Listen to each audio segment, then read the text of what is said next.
boy, do we have a lot to talk about today. Yeah, man. Back from the long haul up to Indy. Was not really that far, I guess, for us. No. Especially you. Farther for you. Not bad for me at all. It's just like 2 hours. 3.5 hours. I feel fortunate. There's a lot of people that travel a lot further than I did. I'll say that. Or people that don't have the ability to make it out just because they live so far away. It just doesn't make sense financially or time-wise. 5 hours away, I would not make the drive, probably. Oh, yeah. If I was in Florida, Texas, Cali especially, anything like that, no way. I guess unless I came with a group of people, maybe. Yeah. But, yeah, it wasn't bad at all. And we got right in downtown, fortunately. Because our friend hooked us up and we all split a room and we were right in the mix. Yeah, this was a much different DCI Finals experience post-marching, for me at least. I'd never done the whole, had a hotel room right next to the stadium, and it was a game changer. Well, that plus all the scooters. Dude, the scooters were a game changer. For anyone that wasn't there in Indy, they have all these electric scooters. They're Lime scooters and Bird scooters. You could just download the app, and it would you could scan a QR code and it'd unlock the scooter, and then you drive it around, and then when you're done with it, you scan it and it locks it back, and it charges you $2.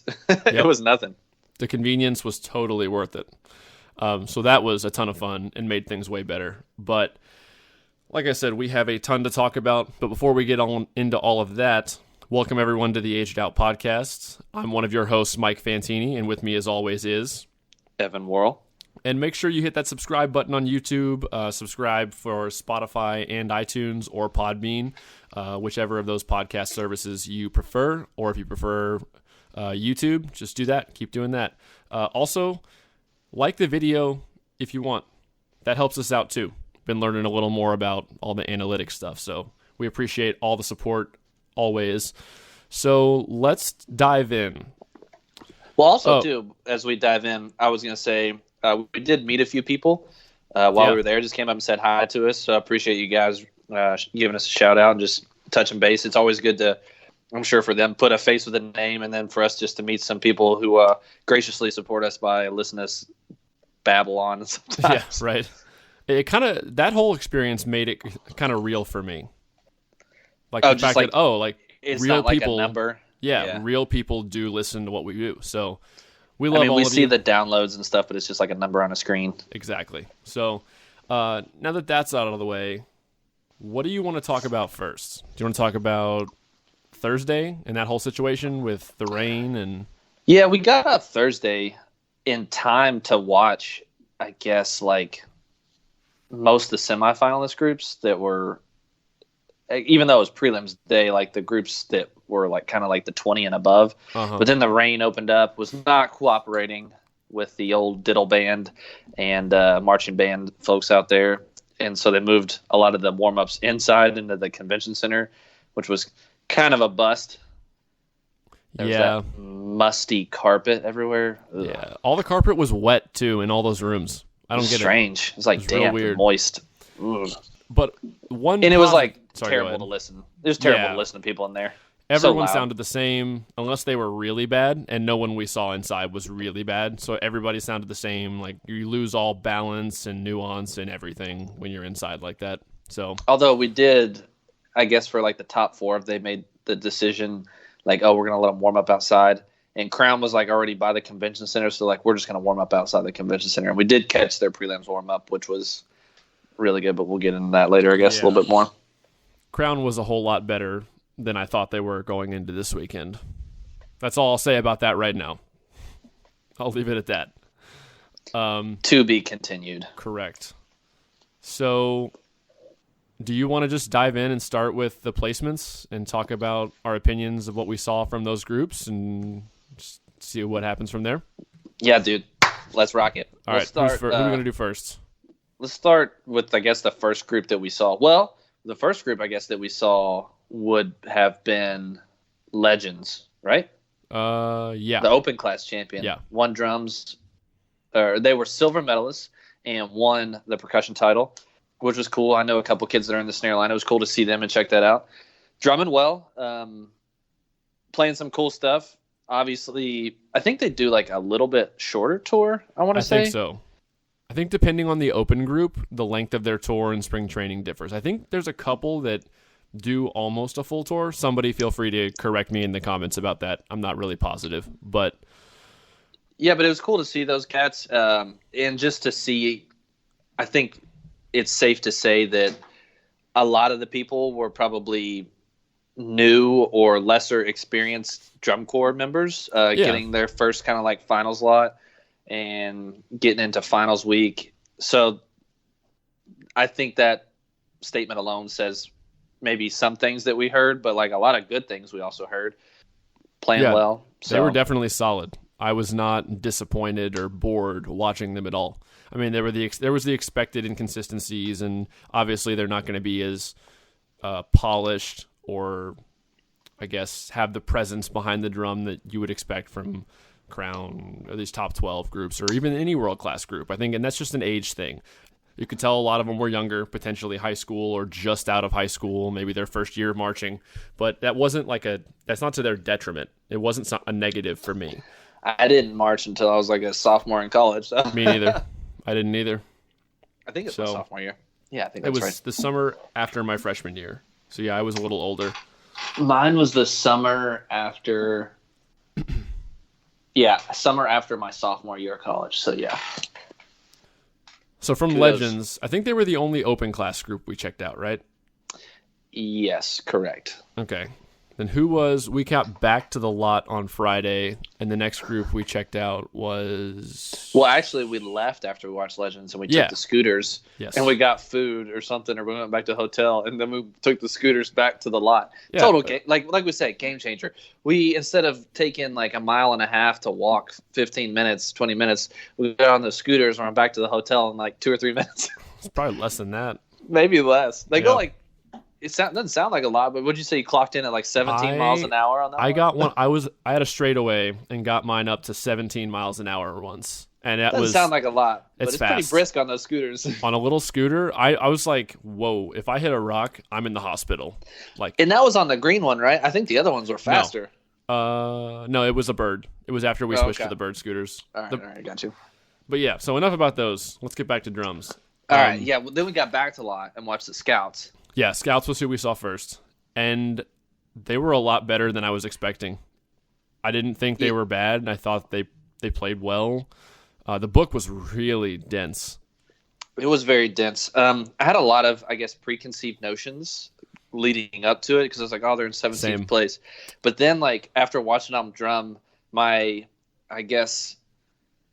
inflection on that statement changed from, oh, they're in 17th place to, these guys are in 17th place? Yeah. Because, like, it was really – they were playing really well. And I was like, man, if this is 17th place, what's going on? Because they played really well. They gave up a couple small things here and there, but overall just really solid. I think a lot of that had to do was with dense. Yeah, the density of the book, and I think it was just overwritten, like difficulty-wise, potentially for the experience and talent they had. Yeah. And just, I guess, a precursor to this whole thing. If you haven't been to DCI Finals and don't really understand the lot setup, all the brass and drumline warm up in Military Park, which is like 1.5 miles to 2 miles away from the stadium, maybe more. And then all the pits warm up by the stadium. So there are no pits anywhere. So because we're not talking about front ensembles, it's because there's no way to physically get back and forth fast enough. The front ensemble's in a whole other area. So just throw that out there before we get going. Then we went over to Crossmen after that, right? No, Phantom. Is Crossmen or Phantom? It was Phantom. It was Phantom. Maybe I need to pull up a spread. Maybe we should just go down in like placement order. No, we're going up. Oh, okay. Top, bottom to top. Already decided. We have a lot more to say about the upper echelon. Yeah, we'll just end up jumping around if we don't. Yeah, good. But yeah, we went to Phantom. This is the best Phantom drumline that they've had, I think, since Rennick left. Agreed. I think that's a fair statement. Also playing a pretty dense book, but really very aggressive. Sound quality was there. Just going after it, fast-paced show. for me, I mean, they played very aggressively, but it looked almost uncomfortable when their flat line was drumming. Like, it was very strenuous, and I don't want to say harsh, but it was just, the aggression was there, but it almost looked, I think it was our friend Dean was watching them with us, and I think he was the one that looked at us at one point and said, does it look like they're in pain? Like, it just seemed very not relaxed. Very wristy, a lot of wrist, not a whole lot of arm, which is very different from what I'm used to playing and seeing, and it's not really what I prefer, but that's the beauty of the activity. There's more than one ways to skin this cat, and it obviously worked for them. I mean, maybe some of that's a product of the arranging in the book that they had. Hard to say, but yeah, it definitely felt, I won't say felt because I wasn't in there playing, but at times it looked labored, like they're fighting for it, but they were still really good. Yep. I agree with you. Probably the best Phantom line since Rennick has left. But you know, what's weird about it is the snare tech was a Rennick guy. He marched under Rennick at Phantom for a long time, and he never drummed like that. Yeah, one of them, Dan Seiler. I guess he was the one there. Yeah. And then Casey O'Neill's another snare tech. But and I don't Casey, know if Casey doesn't drum like that either. No, he doesn't. So, who knows? I don't know. Just an observation. They played a lot of notes. Yeah, a lot of notes. They did it pretty well, so good for them. Like I said, I think best Phantom line since Rennick left. Next after that was Crossmen. We didn't catch Crossmen. Crossmen still, I think their body just held them back. The sheer amount of it and difficulty of it, I think, prevented them from achieving the level of clarity that they probably could have. Yeah, and that's not, I would agree. That's not like, I guess, a knock saying that they weren't good, but I think that their body was definitely, for sure, the hardest that I saw out of anybody. Without a doubt. Just a lot of balancing on one foot, a lot of core strength, a lot of leg strength. Probably created some inconsistencies in the music here and there just because of the demand of the body and the shifting and the moment, the like weight shifting and stuff, foot to foot. They still drummed really well. They finished, I think they finished ahead of Phantom in percussion. I'm going to look here. This is going to be a finals night, but I'm not going to, it might not have been a average. Actually, McKenna has the average, so I should just look that up. No, they were behind Phantom and Perk, so. Okay. Actually, I'm going to pull up McKenna's page as I'm talking about that, because a friend of ours on Facebook did like an average of like all the nights and did a bunch of analytics on the drum scores, and it's pretty cool. I love numbers. Nice. I'm a geek. Oh, yeah. I'm the same way. Yeah. Well, average of all three nights, Phantom was 10, Crossman was 11th. So I'm going to use these averages because that's more indicative. Yeah. I like the writing. The way they played was fine. They played well, all things considered. I think they could have just played better. Yeah. There were some tic-tackies in there. Yep. Some little tic-tackies. I don't feel bad saying that. It is what it is. Everybody ticked. I know some kids in there. You guys did great. There's just some little things in there, some smudges. They know. They're not dumb. Yep. All right. Where do we go for that? After that, we went to sacrifices were made. We did not go see Blue Stars. We did not. I have watched some videos of Blue Stars, and they were good. So great for them. But sacrifices were made because we went to the Blue Knights lot and watched the entire thing. Yeah, was BK after that, or was it Boston? It was, as far as finish. No. Like, the order we saw them. Did we see? Oh, Boston? no, we saw BK before Boston. Okay. Yeah, Boston was short-lived too, but we'll get on that. Yeah, this will be the first. Blue Knights is an experience.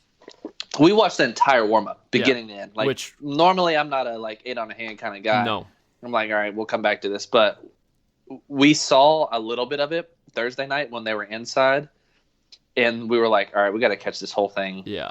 Our friends too, like, dude, you got to watch the warm-ups. It's like a theater. And I was like, okay. So we went back and watched from the beginning, setting up the drums to the very end. It was an experience, and that's really the easiest way to put it. Like from start to finish, it's entertaining, grooves, the exercises, like it's just the whole package was Dude, just the vibe. Yeah.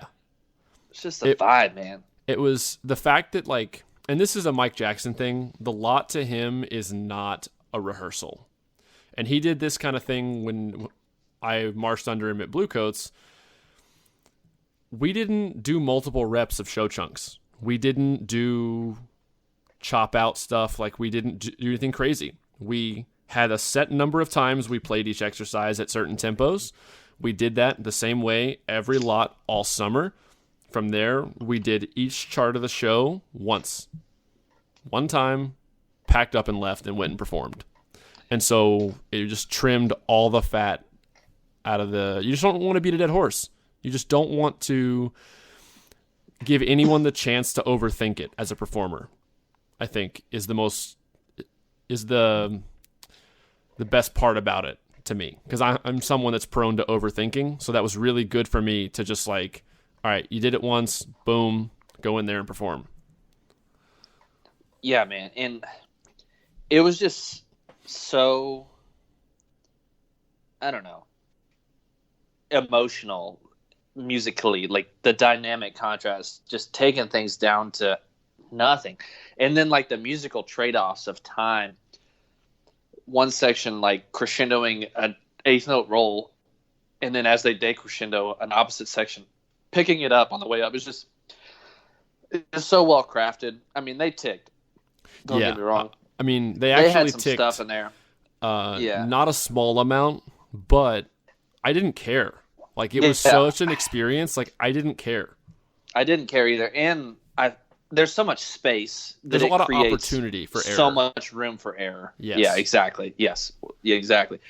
So there's so much space, and there's just so much touch and delicacy and control required to pull off the things that they were doing. And sometimes it was like perfectly in there, and sometimes it just was slightly off.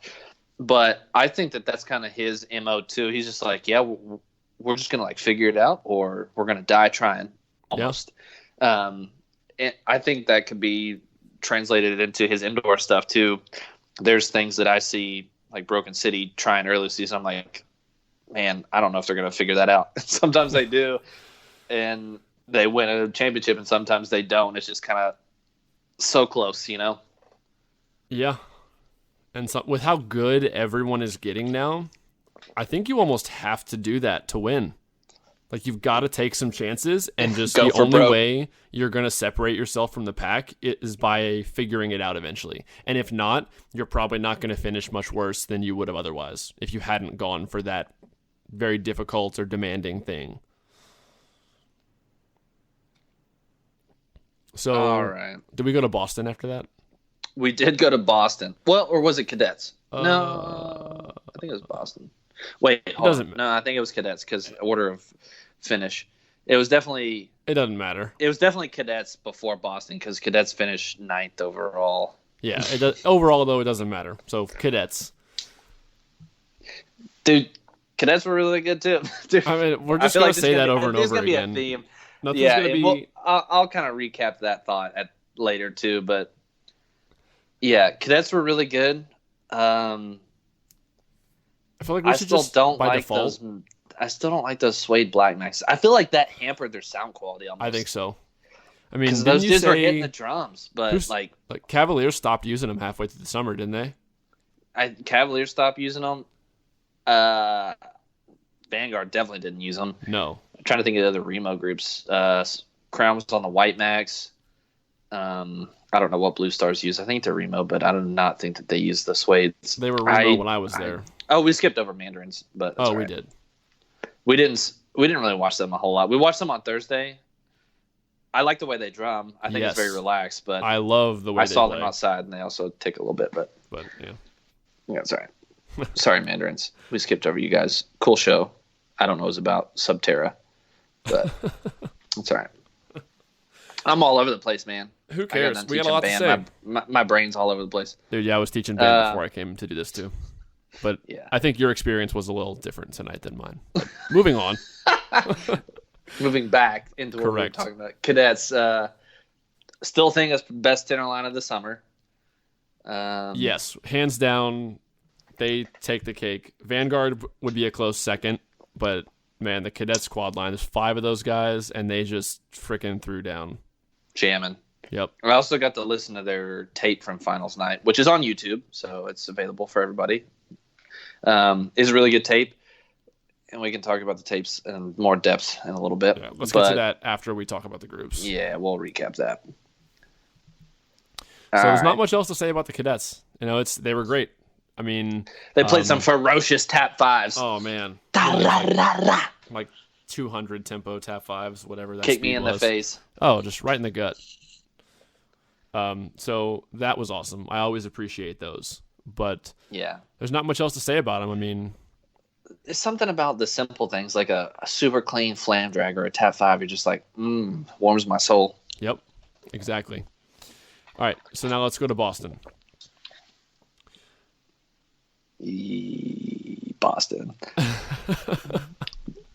Boston for sure gets the award for most notes played in a show this summer. I don't think that there's any discussion. I don't know that for sure, but I don't have any problem saying that that's a 100% certainty. Yeah, they played a lot. A whole lot. And to their detriment, maybe. Some. Probably. It's kind of like the old phrase, like pick and choose your battles, maybe. They just chose the whole war. Yeah, they took the whole war, which is funny because the whole Goliath show. Yeah. But man, they played a ton of notes. And I've said this before on this podcast. Like those kids are probably playing stuff that I've never been able to play and probably could never play. Definitely. At the end of the day, I felt like too. I was watching. I was like, "This is really hard. I just don't know how cool it is." And I'm sure that's not the. I don't think that that's the mindset that goes through a judge's head. Like, "Oh, this isn't cool," but I feel like it's somewhat relatable. Like, this is really hard, but how effective is it? Maybe, I don't know. It just seemed like it was in your face the entire time. Like there wasn't any give and take. There wasn't there wasn't any nuance. It just didn't do anything for me. It was just a wall of sound at all times. And the tuning was not pleasing to my ear.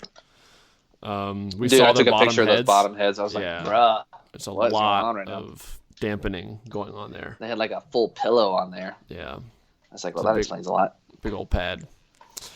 But I think they also were a group that did a head change kind of mid-year and like were experimenting with one top head and switched to another. Somebody was telling me that. Yeah, maybe. I don't know. But anyway, regardless. From them, was that when we walked over to Crown? We did walk over Crown, and sacrifices were made again because we skipped over Cavaliers from Boston to go to Crown. Sorry, Cavaliers, but I still stand by the statement that your guys' book was written for the percussion rule change, and a lot of it was just not interesting. And I was talking to a couple other Cavies alums who went and saw their lot. I won't name them by names because I did not give their permission. They marched completely different eras. One was the mid-2000s and one was like the 90s. And they were like, yeah, we were like, where's the notes? So I don't feel bad saying that now because they validated that, in my opinion, for me. But yeah, we skipped over the Cavaliers to go watch Crown because after prelims watching Crown, I was like, I have to see this again. Yes. And the second night was just as good as the first. Wait for it. There it is. Did you just get a second one? Yeah, man. I might have to go actually get one now. You probably should. Do we need to take a recess? Yeah. Pause. And back to your regularly scheduled programming. There it is. Mike joins the party. Let's go. Delicious. I don't even know where we were. Nope. Boston. Cavaliers. Boston. Cavies. Crown. No, we were back. Crown. Oh, man. I'm way behind. Catch up. I mean, the second time, I think I said this before we paused for me to join the party, but the second time was just as good, if not better, than the first time. Like that was another one of those groups that was an experience completely. Dude, watching them, we watched some prelims night, and we were in like a concrete jungle. There was concrete everywhere, but just like the pure sound, and just it was so warming to stand in front of that drum line and hear, I don't know, 7 plus 5 plus 6. I don't know. You do the math on that. Was that 13, 21, 19? 19. Yes. Yeah, 19. Bad math. All 19 of those drumline members just hitting the drums with velocity and just going after resonance and just hitting you in the face. And the clarity was unparalleled. Unparalleled. Yeah. I think from they what were I heard by anything else. See, I go back and forth. I think they were easily the cleanest drumline of any that I saw. Like, they just would go... the fact is, they just ticked less than everybody else. Like, it wasn't that their book was harder or written any better or worse, because I think the top 3, and we'll get to my top 3 or our top 3 later, was all written really well, and they all played at a super high level. But, man, they would just go, like, you're just standing there watching going, like, all right, when's somebody going to tick? All right, someone's going to tick the first diddle on something or miss, like, a release. Like, come on. And it never happened. Or very, very rarely did. I left their lots being like, you can't play cleaner than that because they didn't tick. Yeah. And then they were just like, the sound quality was so magnificent. It just surrounded you. It was insane. And it's just... rim shot quality through the roof. We completely expected, after prelims night, for them to be like easily 1 or 2 in drums. Like, there's no way anyone's better than this. Like, there's no way. And they were like 4th after prelims, and I was like, what is... I mean... Prosper kind of, on their judges' tape, Prosper kind of like... I wouldn't say dogged on, but definitely left the end of it with the idea that there was room for more difficulty in the front book, which I don't know if I necessarily agree with that or not. Somebody else can speak on that. But, and I thought their front ensemble was great. So, yeah, I did listen to their judges' tape. I'm working on getting a few others. So, to add to my library. So I guess... my black market. Right. I guess that is interesting then. I guess it is just that maybe the front ensemble this year. And the cool thing was, though, I think they're on the right track in terms of that, because Dan, Travis, Frankie, the guys we know that teach there, said that this is easily their best front ensemble, or one of the best they've had since they've been at Crown. They're obviously trending upwards, and I think given another year or two, obviously they've proven they can produce that quality of a drum line year in and year out, because they've done it basically almost since they got there. And once especially since 2016. Yes. So especially once they continue this upward trajectory, I mean, that word's hard to say, upward trajectory for their front, they're going to start winning drum trophies. Ow, now, brown cow. Yeah, there do you your go. Warm-ups before the podcast. Didn't do my Will Ferrell warm-up. But yeah, I mean, do you agree with that? I think once the front gets up to the level of the battery, yeah, they're going to give Vanguard... And looking at these averages, too, that Mike McKenna did, if you're looking at 1st to 4th from SCV to Crown on the averages, it's like 0.4. And then from 4th to 5th alone, it's like 0.3. So, like, there's a clear separation there between the top four. Yeah. And then, like, them to Bluecoats averaged out was like 0.1, and like it got real close. I mean, I said it throughout the weekend multiple times. I do not envy the judges this week of having to rank these groups, because so many of them are playing at such a high level.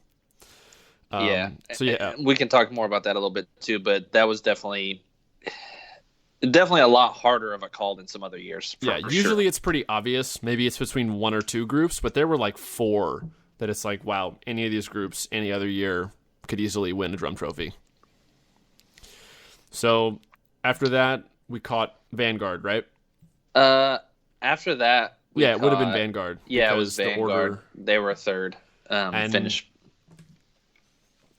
I think I was a little more impressed with them than you were. Maybe I'm a little less jaded because you've been listening to Rennick for much longer than me. But I thought, I mean, I was watching and I was standing back like 20 feet.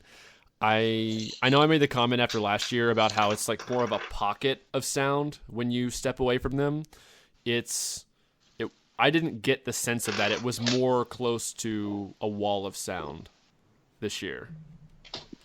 Yeah, I thought that they were really good. I was sitting there watching it. Almost I walked into it with the idea of like, I'm going to hate on this. But I was sitting there watching. I was like, yeah, they're pretty good. Yeah, you just can't deny it. I mean, they're just really good. At the same time, they 100% did not have the sound quality with the 9 snares that they had that like a 7-man snare line and Crown had. And there were not many ticks, but there were. But when you hear them, it almost sounds like so faint because the touch is lighter. That you're like, I almost didn't catch that. And I think that their tuning scheme works wonders in their favor because you listen to the quads and they play their rounds in. I'm not saying that they're ticking by any means, but the way that it sounds on I think they're playing on like warmer head, like maybe a Renaissance, but it almost slurs the voicing together to where it just reads as like one thing, almost like you're listening to a bass line. Maybe a little bit less articulate. I get where you're coming from there. But the balance works really well within the battery that they have. So, I mean, what are you going to say? That was the biggest point that I wanted to make that I really dug about watching them. That battery ensemble balance from section to section, and it was just incredible. Like, it just made the whole package of the drumline just awesome. Yeah. And I mean, I've always been a Rennick fan. I have since I was just getting into drum corps in college, and I like the writing. Admittedly, it's getting a little beaten to death, but I was impressed, and I was like, yeah, I'm not surprised that they're in the lead and haven't lost all season. I'm not surprised at all. I'm a Rennick fan too. I mean, I tried out for one of his drum lines once, so I can't say I'm not. But people ask the question of if you could go back in time and march one place, what would it be? And 06 Phantom Regiment or 07? No, I don't mean like specific drumline. Like if you could march again and you were going to audition like next year, where would you want to go? You get to keep all the experiences you've had. Like for me, it'd be Rennick in a heartbeat. I would just want to go experience that. How he rehearses. It wouldn't be for me. Huh? It wouldn't be for me. You wouldn't go to Rennick next year? No. I think I would. I've marched for Tom Monks. I've done the Mike Jackson, Eric Shriver type, more West Coast style. That's the last thing on the list that I would want to try to experience. No, I wouldn't go there. Where would you go? If I could go anywhere right now, this is tough. I haven't really thought about this. All right, I'm on the spot. This is hard. I always wanted to go march for like Tom Monks and like those classic Cadets lines. It's a little bit different now than it was then. I might go to Cadets. Yeah. That might be my go-to. I mean, my Tom Monks summer was a little bit, it wasn't necessarily that classic Tom Monks Cadets, which is what I was honestly hoping for and thought I was signing up for when I went there. I'm really glad about the experience I had because I learned a crap ton about drumming and from those techs, and it was a great experience, and it was still Tom Monks writing, but it wasn't what the Cadets are doing now. And it wasn't what they were doing 5 years before that. Now, part of that could be a different experience level. That's what I was getting ready to say. It could have been he had to water his writing quite a bit because we were inexperienced. We were young. Frankly, I mean, I say it all the time. Like none of us 9 could drum in the snare line well at all at the beginning of that summer. Like none of us were good, even the vets.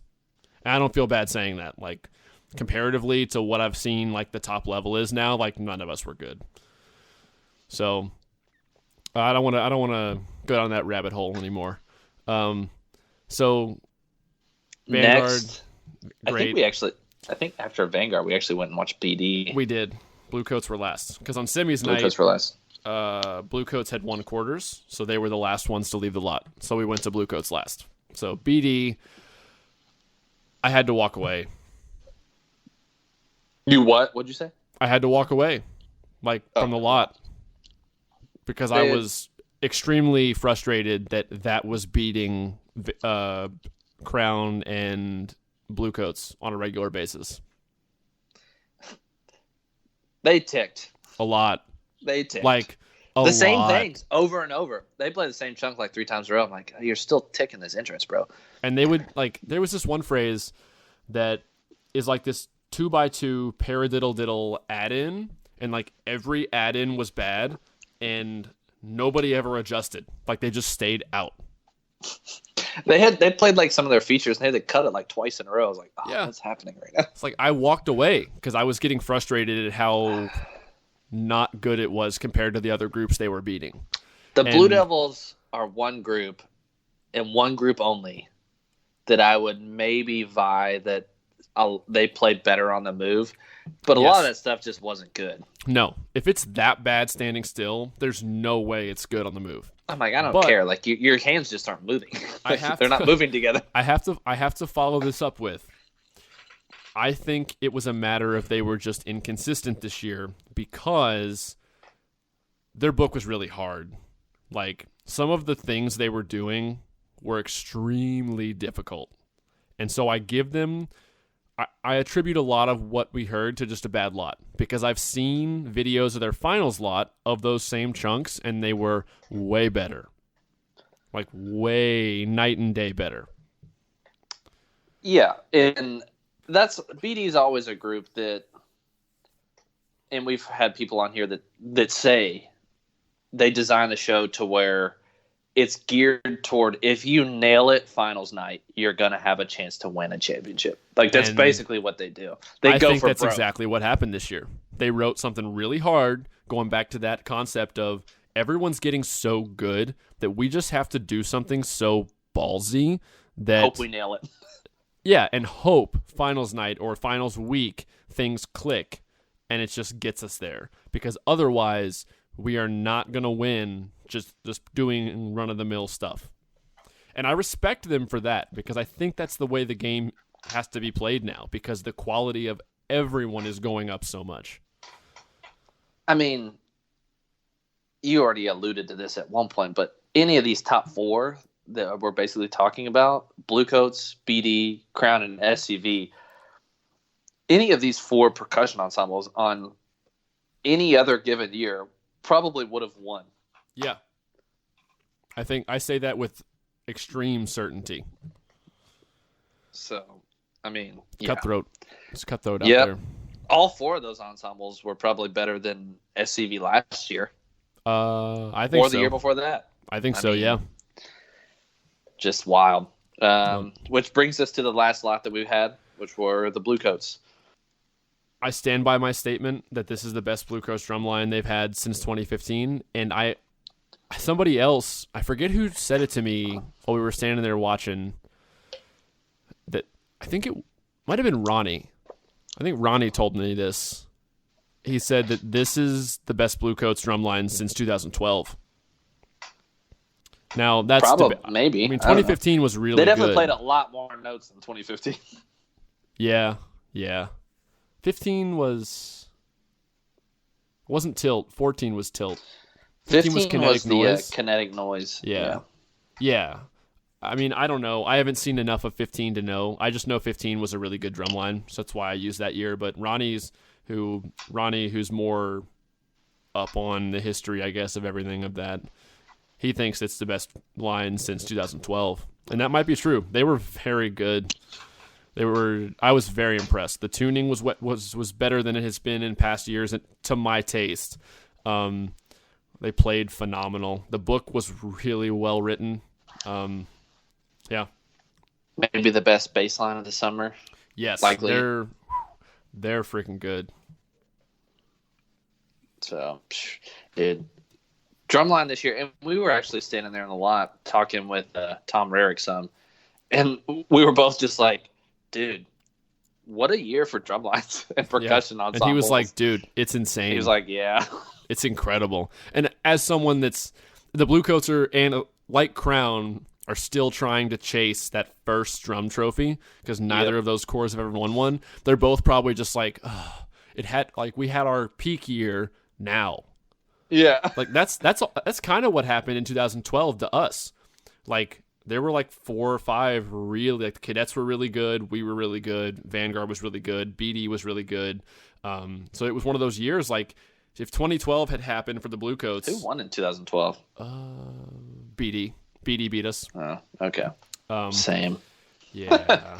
Can relate. I mean, that can year, though, relate. I will say, BD in 12, I don't feel nearly as bad losing to BD in 12 as I think you should about losing to BD in 09. Yeah. All right. Yeah. Moving on. All right, whatever. So I think that gets us through everybody we saw. We talked about Vanguard. All right. I want to talk about the elephant in the room now. You already heard us mention our opinions about BD from the lot and semis, and how I personally had to walk away because I was like, this is just not, I don't want to hear this anymore. And, excuse me. And it's just, they got a perfect 10 in achievement on finals night. No way. Absolutely no way did the drumline I saw on semis night have a perfect show.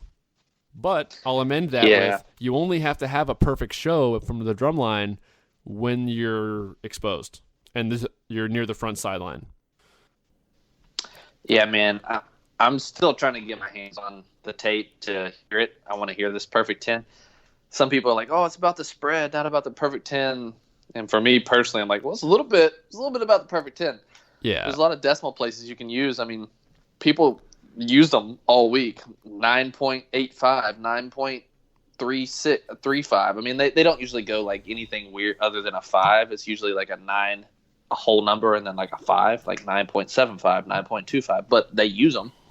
Yeah. So I get that argument, but I don't think that's right. You don't give I'm anyone. just skeptical. Yeah, I mean, I don't think. I get it. Like we said, they went for it. So if it hits on the finals night, it's going to pay off for them. But I'm not buying it. They didn't play a lot, which is maybe a good segue. But they released some head cams, but they did not play a lot of notes during the whole show. No. And actually, Mike and I had done a similar thing to this with the WGI shows, like timing the analytics of this group played this amount of this many seconds throughout their whole show. And I did that with BD just because I was curious. I was like, it doesn't seem like they're playing a lot. So in the Blue Devils 2019 show, the snares played for about 4 minutes and 18 seconds. And of that 4 minutes and 18 seconds, around 47 seconds of that was like tap shoes that they were playing on the prop. So really, they played on their drums about 3 minutes and 31 seconds.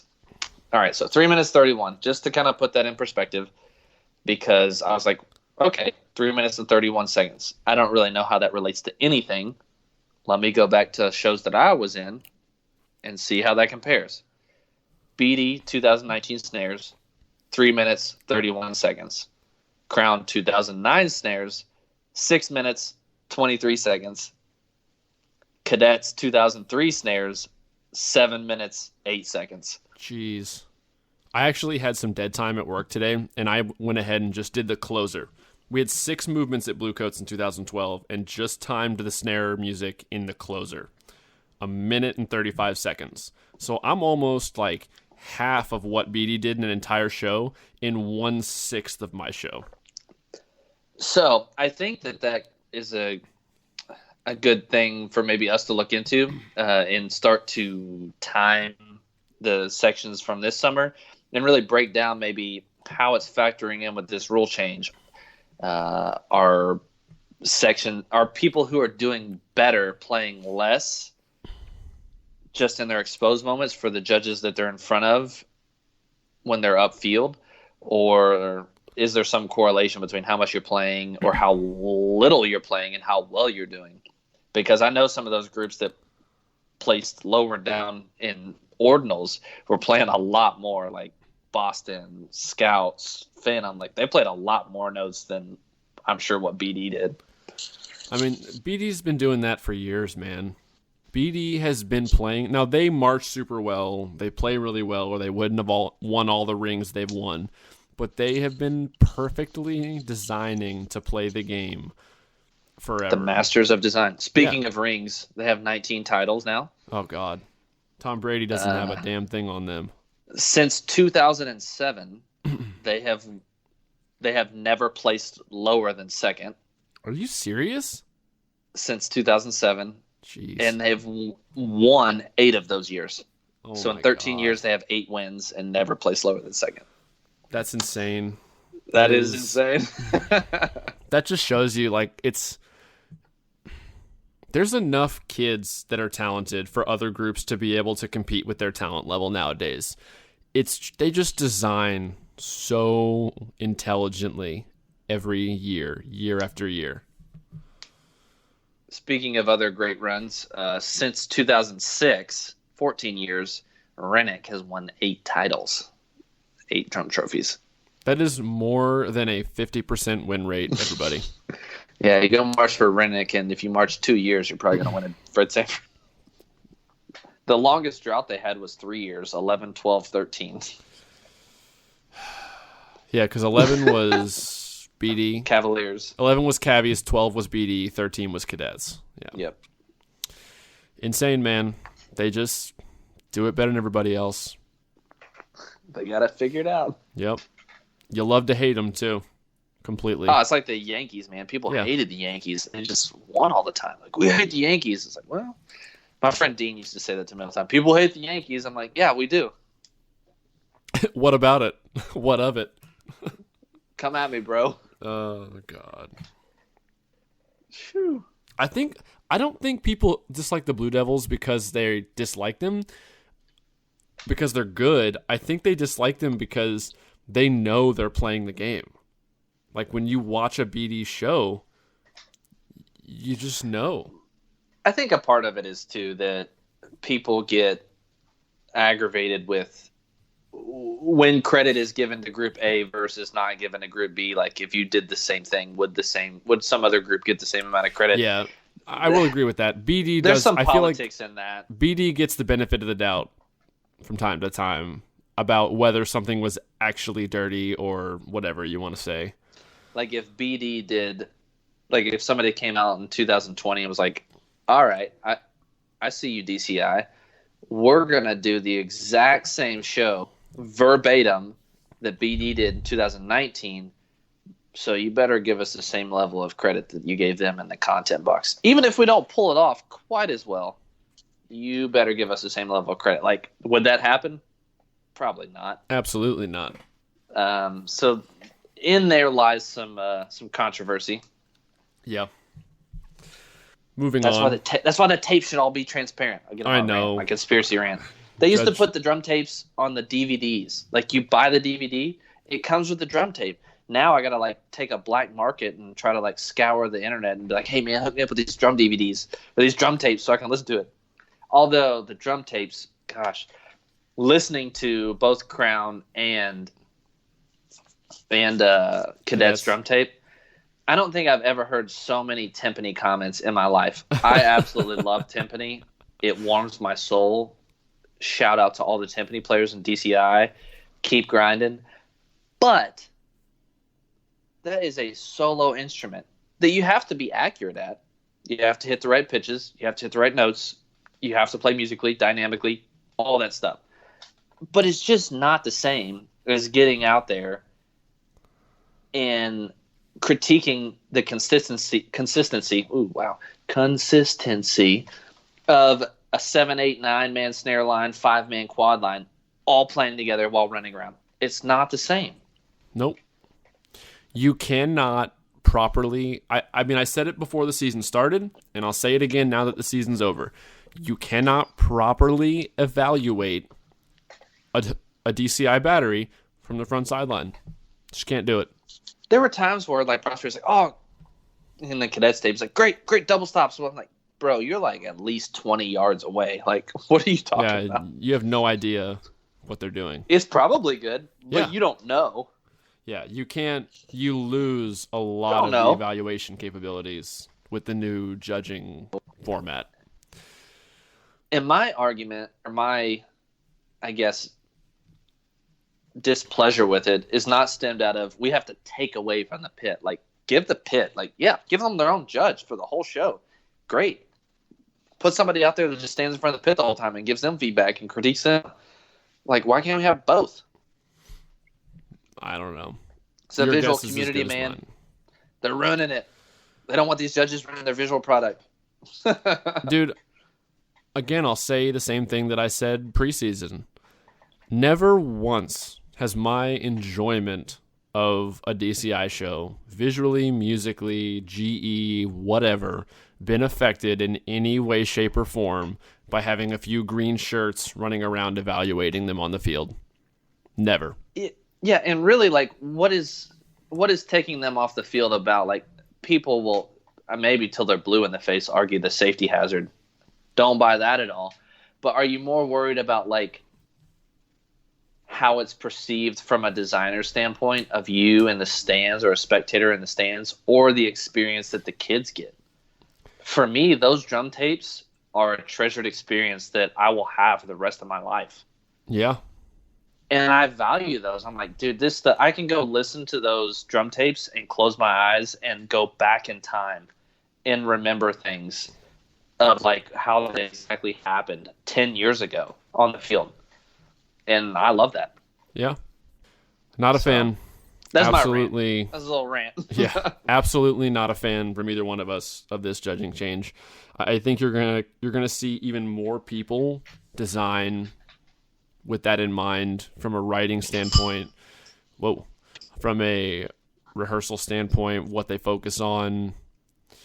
I think you're going to start seeing watered down books outside of exposed moments for drumlines. I hate to say that, but I think 5 years from now, as long as the judging rule stays the same, everyone's going to have hard features and not so hard and worked on everything else. Shame. Yep. It's a darn shame. That's kind of a negative note to end this on, considering we were pretty hyped after this weekend. Whatever. That's fine. I love band. Yeah. I'm not going to stop watching it. No. I mean, some of these people on these like DCI Facebook groups or DCI subreddits or whatever you want to call it are just like, bah, humbug, blah, blah, blah. No. I'm still going to go next year. Like that. I'm still going to go. Yeah. I'm also just going to go because the scooters. Like, oh, dude, the scooters. I'm going to give it up for these kids. A lot of these people are like, oh, my gosh, they're doing ballet. I'm like, yeah, well, dude, you just had to stand still on drums. So how is what you did more impressive? Like, it's not. Yeah. I saw Tommy Igo went on another rant. Oh, did he? Not like a rant. He shared Vanguard's lot video from finals and just pointed out, like, oh, look, they're not dancing around. They're just standing there. And they're not, which is probably another topic. Like, they won drums without doing body, so do drumlines need to do a lot of body? No, probably just a little bit. They've won 4 years in a row, doing probably the least amount of body of any of the top six every year. Yeah, likely, probably, definitely. But dude, like, these people out here rant like, oh my gosh, these drum corps are doing ballet. I'm like, well, they're still like running around like crazy, man. Like, back in the 70s, you all were doing like elevator drill. That's not athletic. Yeah. Like, the high school band I teach does that. I mean, they do harder stuff than that. Like, come on. So, like, the people who get all ground. I get where they're coming from. I'm just like, whatever. It is what it is. I don't let the outfits and the choreography blind me from the achievement, I guess I should say. Yeah. Like, whatever. Yeah. All right. I think we've talked about everything we planned on. Did we miss it? I mean, we went over all the groups, the BD Perfect 10. Yeah, man. I think that's it. All right. So, thanks everyone for sticking around and listening for this entire episode, or any amount of it that you did, whether you jumped around. Please subscribe to the YouTube channel, subscribe on Spotify, iTunes, Podbean, like us on Facebook, Instagram. All of that stuff helps. Like the YouTube video. The more feedback, comment on it if you want to say something. Email us at agedoutpodcast@gmail.com if you've got questions or just want to submit an idea, whatever. I think our next episode is going to be a guest episode. Season's over, not in the middle of a competitive season anymore. I'm not going to say who. We're pretty sure we know who it is. It'll be a good one, I think. We'll be doing that one here in a week or two. So I think we'll just see everybody next time. Peace.